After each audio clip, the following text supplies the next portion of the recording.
Hello everybody. So today I want to talk about calculus. The topic today is about integration. So now I want to show you how to answer. We need to use about integration by substitution.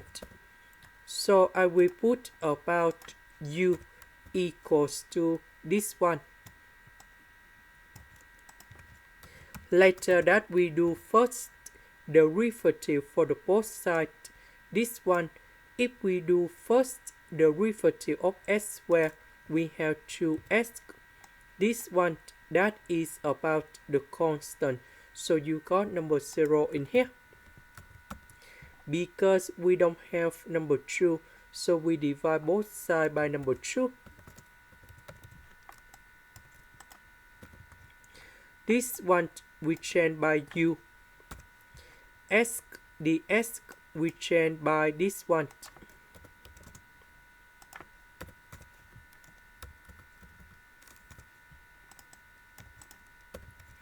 So number 6 divided by number 2, we have number 3. The integration of this one, we have u to the power of 10 plus 1 over 10 plus 1, and I will put about c. So this one we have 11